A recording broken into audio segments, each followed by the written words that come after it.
Majority.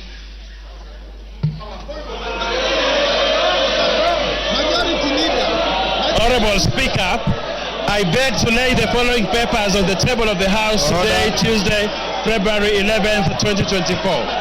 1. The Auditor General's report on...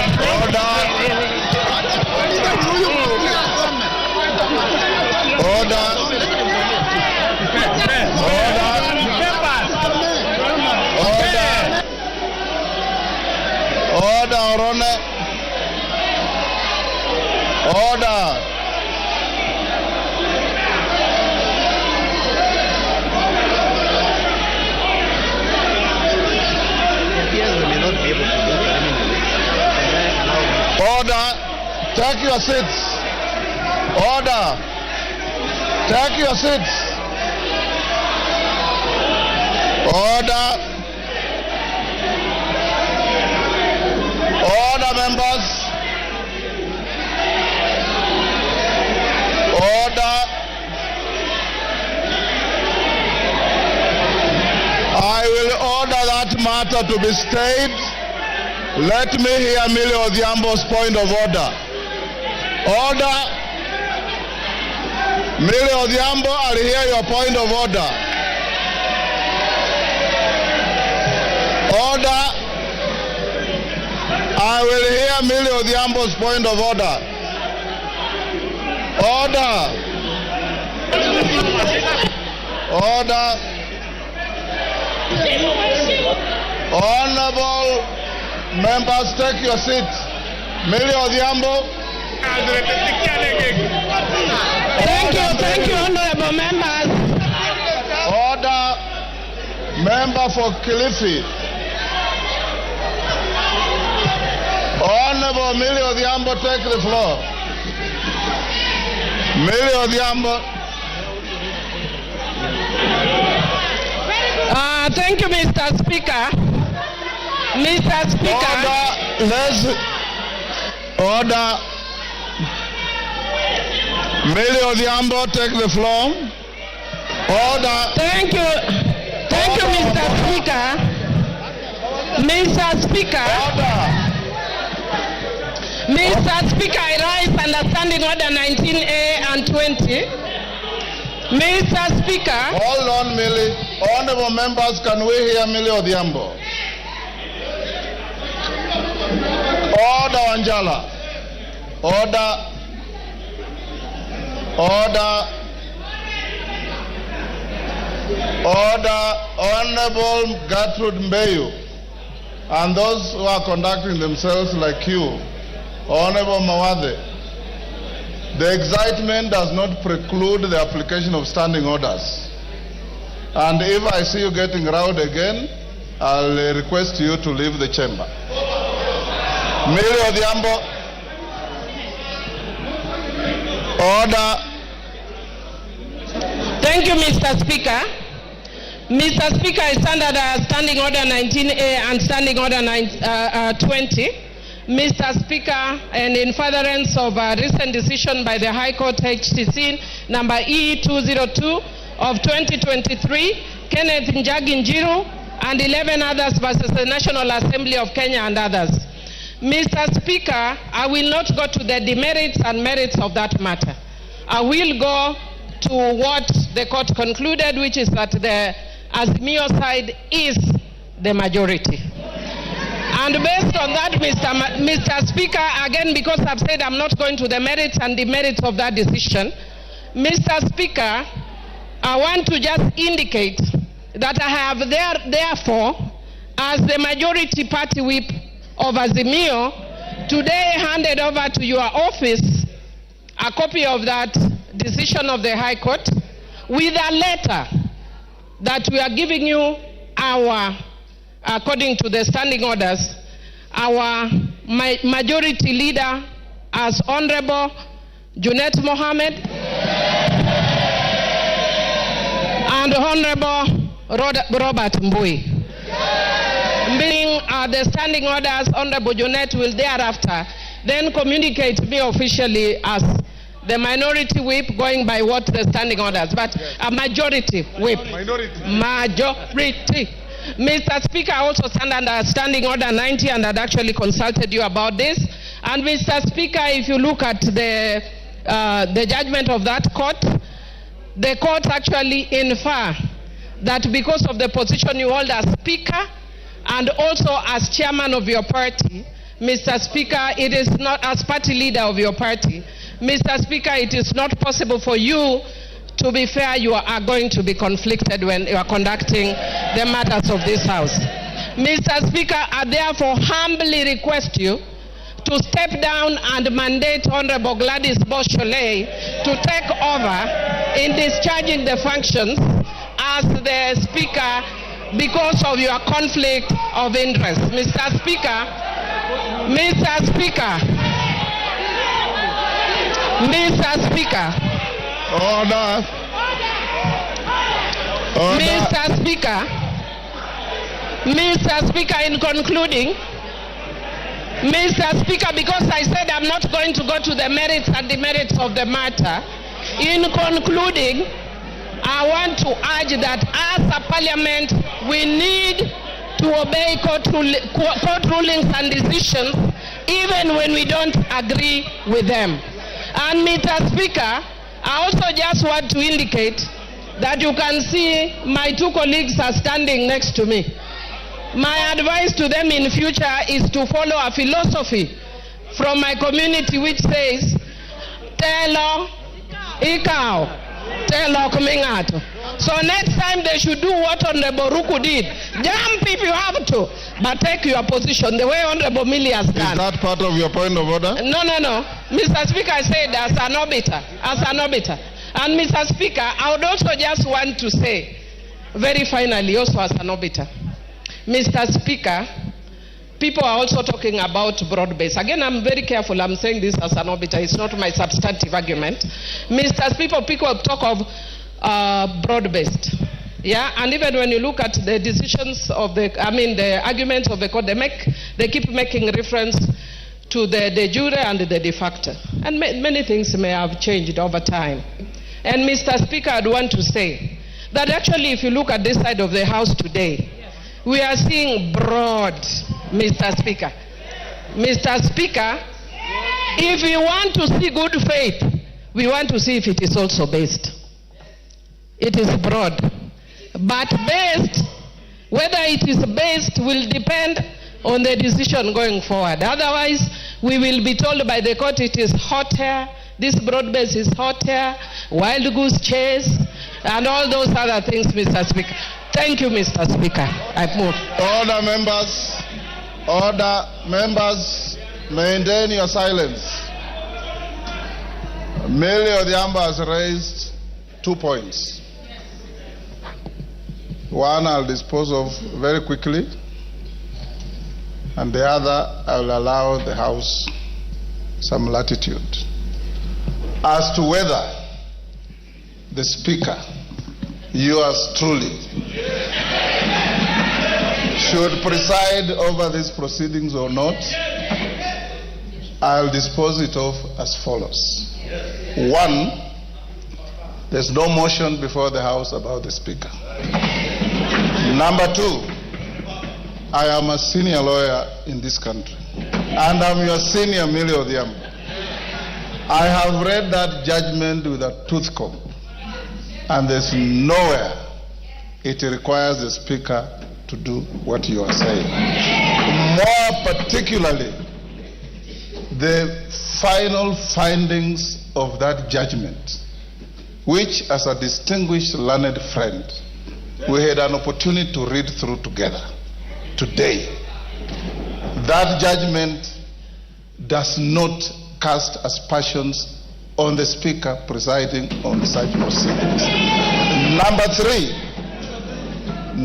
three, in similar situations, in the 10th Parliament, a motion was brought to this House by the then member for Kibwezi, the Honorable Patrick Musimba, to discuss the conduct and the possible vacation of office by Speaker Muturi as he then was.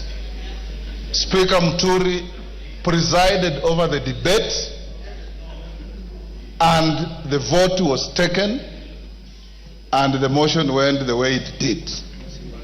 Number 4, in the 7th Parliament, when I was a fresher in this house, the Honorable James Orengo, or one of the then Ford Kenya members, brought a motion to discuss the conduct and character of the then Speaker, Francis Xavier Kausai Ole Kaparo. Kausai Ole Kaparo presided over the proceedings. The motion was debated and put to a vote, and it went the way it did. I'm sure you know that neither Muturi nor Kaparo left office on the basis of any motion. Number 4. Number 5.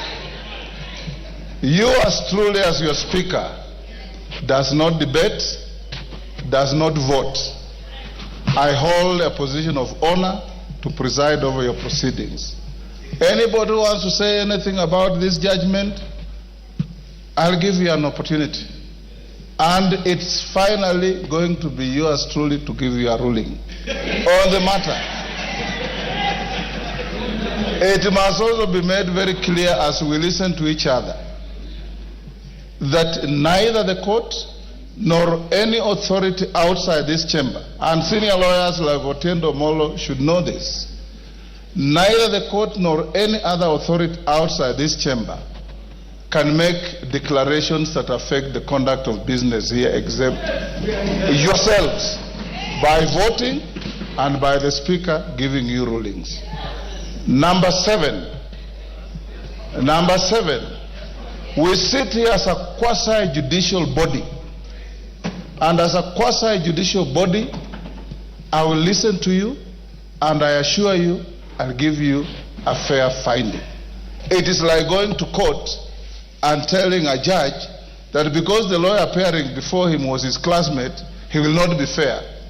That has no foundation in law or in fact. So I'll open up and hear those who want to have similar points of order, as Millie Odhiambo has raised, on the judgment.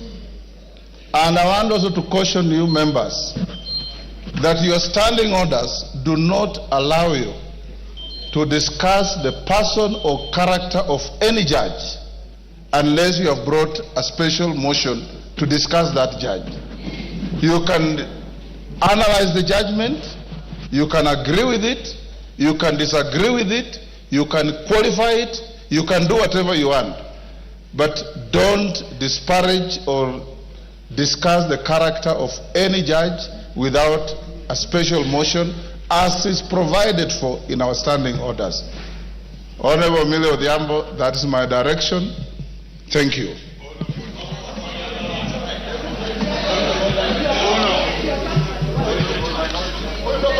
Yes, Wanjala. What's your point of order? Give him the mic.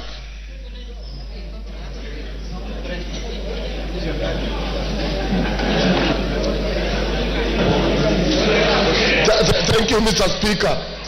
Thank you for the first clarification, which we have humbly understood and agreed with. But, Mr. Speaker, you have left out the second issue about the majority leader in the House.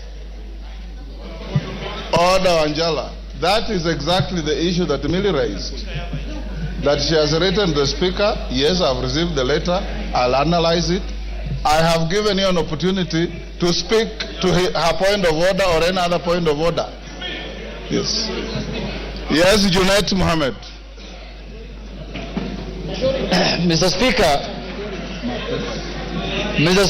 first I want to say today that I am privileged to speak from the seat of the majority leader. Because, Mr. Speaker, even when I sat on the seat, it is very warm, Mr. Speaker, unlike mine, which was very cold, Mr. Speaker. I didn't know the seats of Parliament have different warmth, Mr. Speaker. But, Mr. Speaker, I don't foresee myself leaving this seat anytime soon. I don't see myself leaving this one anytime. But having said, Mr. Speaker, Mr. Speaker, as you are aware and as you have alluded to, Mr. Speaker, there is a court ruling.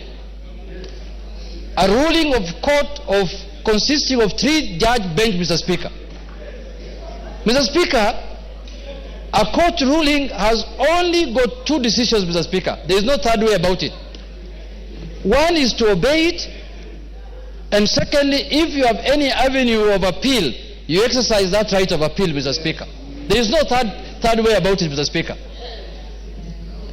And the court ruling, what we went as Azimio after the election, after your decision here, Mr. Speaker, what took us to court was for the court to interpret for us the constitutionality of your decision on who is the majority party and who is the minority party in this House, Mr. Speaker. And the issue of the Speaker came in as obiter, Mr. Speaker. But what took us to court, we wanted to know, because when we arrived here after the election, we arrived here knowing very well that we are the majority party, Mr. Speaker, and we are the numbers. But midway, we ended up losing numbers through your ruling, Mr. Speaker. And that is what took us to court, to ascertain whether we are the majority and whether we are the minority. And luckily, the court has made its ruling, albeit late, Mr. Speaker. We expected this ruling much earlier than this time, Mr. Speaker. But it is better late than never. The decision arrived, and the decision has said that the Azimio party is the majority party in Parliament, Mr. Speaker. And I so happen to be the minority leader as of now, Mr. Speaker. So today afternoon, I just switched seats and I took over the role of majority leader, Mr. Speaker. And I am capable of doing that work, Mr. Speaker. I have the capacity, I have the qualifications, I have the capabilities, I have the numbers in the House, Mr. Speaker, to lead, Mr. Speaker. I have everything what it takes, Mr. Speaker, to be the majority leader of this House, Mr. Speaker. But, Mr. Speaker, the issue that we need to exercise, to analyze, Mr. Speaker, is that, Mr. Speaker, I want to say this. Mr. Speaker, court rulings are very important, Mr. Speaker. You remember after the election, we disputed the result of the election. We ended up filing a court case in the Supreme Court. The Supreme Court pronounced itself that we did not win the election and the other party won the election, and we abided by it and we respected the court ruling, Mr. Speaker. This court ruling also must be respected, Mr. Speaker. Because it's not like any other court ruling, Mr. Speaker. It is a ruling of the Court of the Republic of Kenya, Mr. Speaker. Mr. Speaker, this ruling cannot be taken jokingly, Mr. Speaker. When I went through it last evening, Mr. Speaker, these judges are raising very serious fundamental issues. They are raising issues relating to violation of the Constitution, Mr. Speaker. And you remember we impeached someone here because he violated the Constitution, Mr. Speaker. Mr. Speaker, if this matter is not addressed, we are going to have a constitutional crisis in this country, Mr. Speaker. So for that reason, Mr. Speaker, jurisdictions all over the world and democracies all over the world that we borrowed from, even this presidential system that we are running today, that is running in this country, Mr. Speaker. In the United States, there are times when the executive is from the Republican Party and the House is ruled by the Democratic Party, and life goes on. It doesn't matter that we are going to oppose everything that the government wants to do. If government brings here bills and policies that are of benefit to the country, we will support it, Mr. Speaker. And as you know now, many things have gone under the bridge. There is this animal called also broad-based, Mr. Speaker. We want to broaden, deepen, and tighten this relationship, Mr. Speaker. If I may borrow your words, we want to broaden it, deepen it, and tighten it, Mr. Speaker, so that we can have a country that is cohesive, Mr. Speaker. Mr. Speaker, there is no way we are going to have this animal in place, and then when we want to become the majority, people look at us with suspicious eyes. How can it be, Mr. Speaker? Members of Parliament are members of Parliament. They work under the Article 95 of the Constitution, which has given them the roles of oversight, legislation, and representation, Mr. Speaker. we are not going to do our business outside Article 95, Mr. Speaker. So I want to allay fears here that the majority in the House must be from the ruling party. That this ruling is giving us posterity. This is doing things for posterity, Mr. Speaker. Next election or the other election in 2032, a government might come in place where the president garners the majority votes and is elected as the president, but he will not have numbers in parliament. His numbers might be few in parliament and it becomes a minority. So this is now the trend we are setting, that parliament is independent, judiciary is independent, executive is independent. We have no problem with the executive to do their work, and we know the President of the Republic of Kenya as of today is Honorable William Samoei Ruto, Mr. Speaker. There is no doubt about that. So there should be no ambiguity and doubt that the majority leader in the National Assembly is Honorable Juliet Mohammed, the Member of Parliament for Senate, Mr. Speaker. Mr. Speaker. And I am going to serve the country diligently, Mr. Speaker, without any fear and favor, Mr. Speaker. I am a seasoned politician. I am serving my third term in Parliament, Mr. Speaker. I know how Parliament operates. I know how Parliament does its work, and I understand how bills are done in this Parliament, Mr. Speaker. I have gained enough experience. So this mindset, wind up, Mr. Speaker, this mindset that the ruling party must have majority in Parliament for them to do the executive work of the country, Mr. Speaker, that mindset must be gotten rid of, Mr. Speaker. We must emulate democracies that have matured over 200 years, Mr. Speaker. In the last election, in the last administration of Biden in America, Mr. Speaker, wind up. The Republican Party was controlling the House, Mr. Speaker, and the Democratic Party was controlling the Senate, and life was going on as usual, Mr. Speaker. So, Mr. Speaker, my advice to the House and to Parliament in general is that the only solution to this problem is to go to appeal.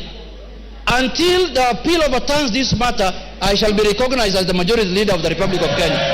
Mr. Speaker, thank you very much, Mr. Speaker. Those remarks, I conclude. Kainan, order, honorable members, before Order Wanjala.